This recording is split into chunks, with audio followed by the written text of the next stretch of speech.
Hello, Indian River County, School District of Indian River County stakeholders. I'm John Teskey, the Director of Safety and Security for the Indian River County School District.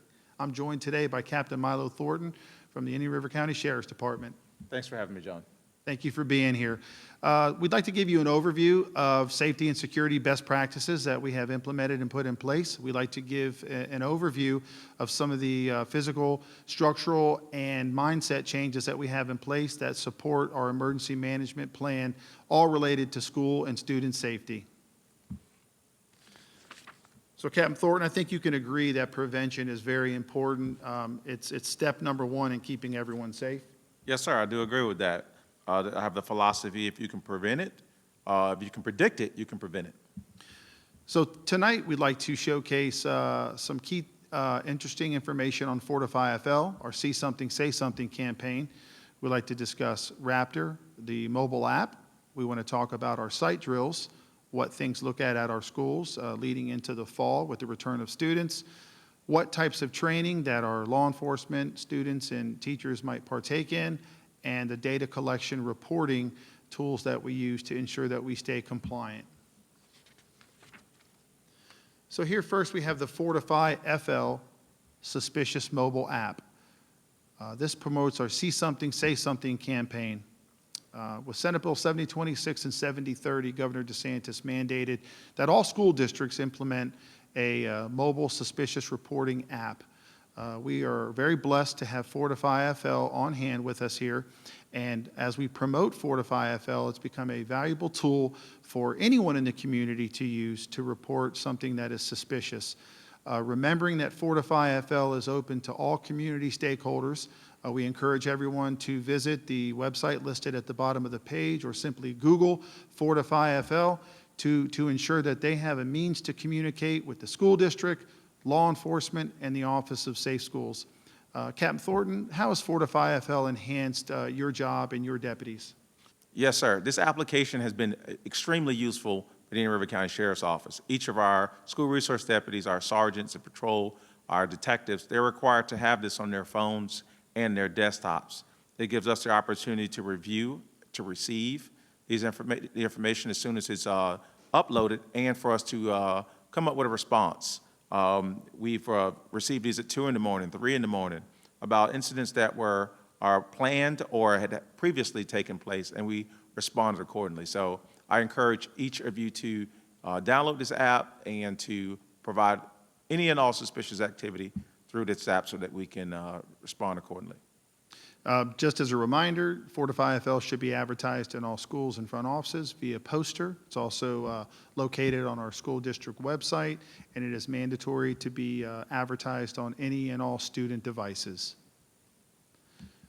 So leading into our See Something, Say Something campaign, we want to discuss the Alyssa's Law and what was mandated by the Office of Safe Schools and the state legislation supporting Senate Bill 7026 and 7030. Governor DeSantis in June of 2020 required all Florida public schools to have a mobile panic alarm system in place. So unlike Fortify FL, the Raptor Alert app is exclusive for SDIRC employees. So school district teachers, staff, bus drivers, and employees all have the ability to download the Raptor app and utilize this on their personal cell phones. This app is mandatory for all district phones, for all district employees, but it is not mandatory for school district employees to put it on their personal phones. But it is such a valuable tool that we are hoping we get buy-in and we increase enrollment with the Raptor app. As you can see on the visual that's displayed up here on the screen, teachers or staff might alert law enforcement to an active shooter event, severe weather, or a medical aid, or just an assist button. That message immediately is sent to the district security staff, the school resource officer, as well as the 911 call dispatch center. The Raptor app does so many great things for teachers. It geofences and marks their locations. It allows a group messaging chat, and it also is a platform for all of our emergency management manuals and any tool that a teacher would need to help reunify students. Captain Thornton, can you share with us how the Raptor mobile app has enhanced drills and with your agency? Yes, John, the Raptor app is a very useful tool. It gives our deputies the opportunity to pinpoint the location in which the device was activated, and also alerts our dispatch center and our real-time crime center to activate their cameras. There's a huge advantage there. Our deputies have an opportunity to receive information from real-time crime center on what they're responding to.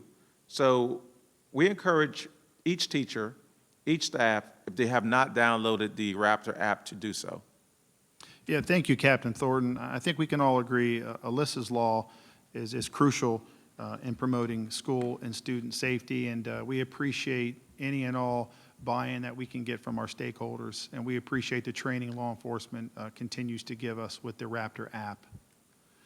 So let's talk about emergency training and what this may look like this upcoming year, what this may look like at schools and facilities, and what type of trainings law enforcement would assist us with. So Senate Bill 7026 and 7030 requires each school district to adopt and train on an active assailant response plan annually. The school district of Indian River County has been compliant with this requirement prior to this Senate bill language set forth in 2018. Unfortunately, as we recall the horrific events that occurred at Sandy Hook Elementary, the school district has been compliant with this prior to 2018 in the aftermath of those horrible events. The school district of Indian River County has been very proactive alongside our law enforcement agencies to ensure that drills and procedures and protocols have been put in place. Each school and faculty must train their staff on the district active assailant response plan alongside their law enforcement partners. So as we call the DARP, the District Active Assailant Response Plan, we are required to train all school district employees annually at their facility and their site alongside their law enforcement partner. Captain Thornton, would you like to comment on what that'll look like in August at those welcome back meetings with your deputies and schools? So when our deputies report back to their campuses, they will continue the drills that we've done throughout the course of the year.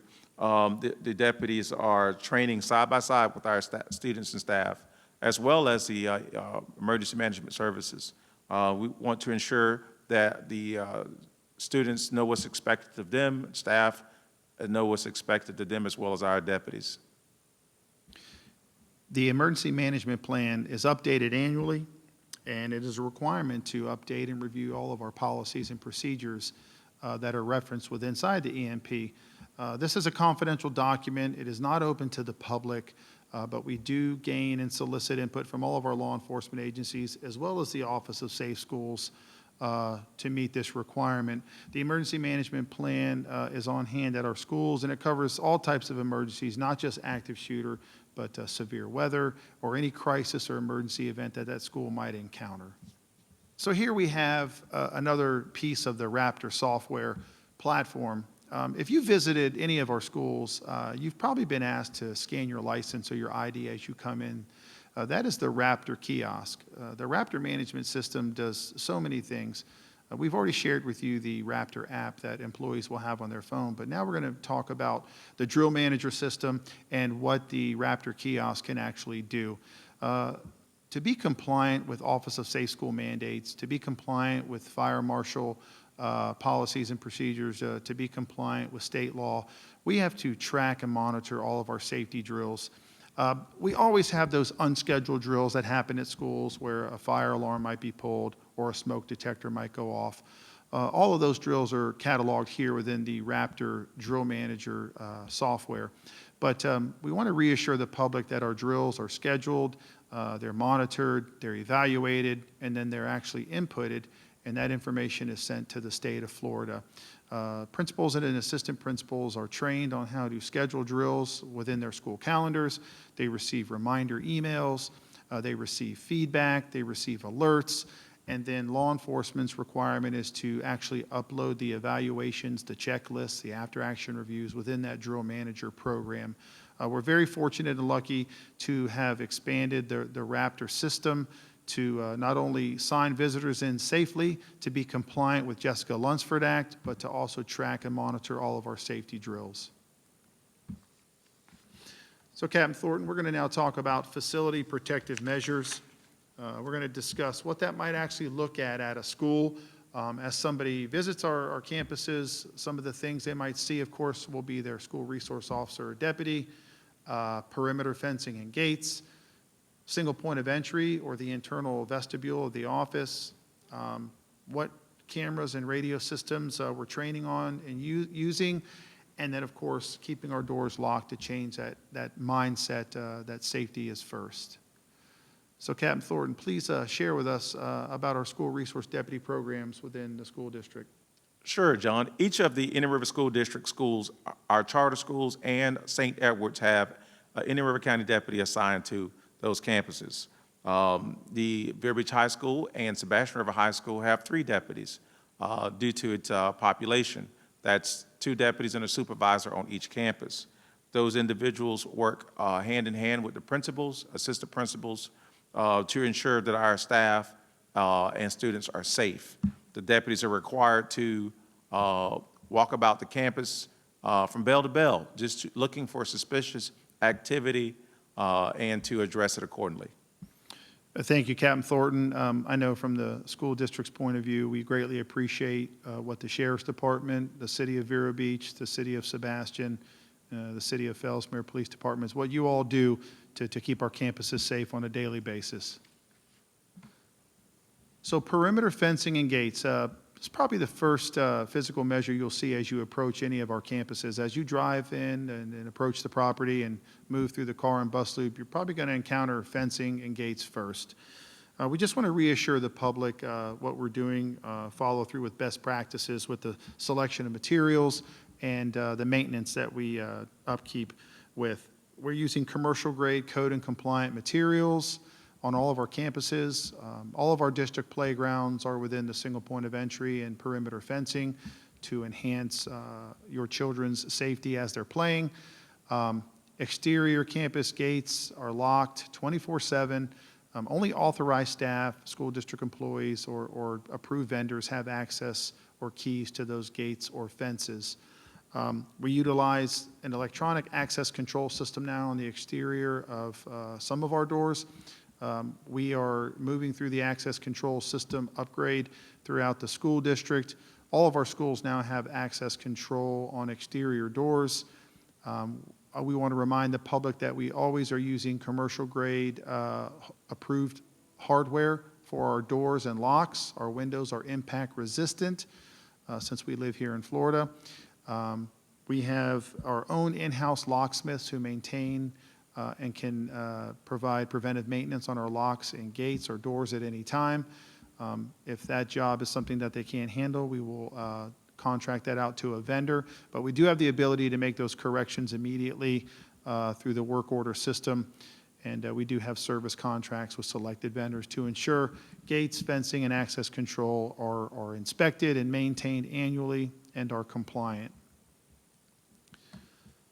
So let's talk about the single point of entry that we will see on all of our campuses. All of our schools have a single point of entry. And the concept behind this is to channel and funnel the public and all visitors into the front office to ensure that all visitors report to the main office.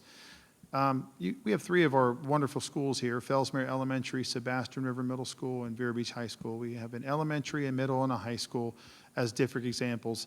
These single points of entry are covered with additional lighting, additional cameras, and enhanced access control systems on the front doors. The single point of entry concept is to provide a hardened vestibule area within the office to create layers between the public and our students and faculty and staff.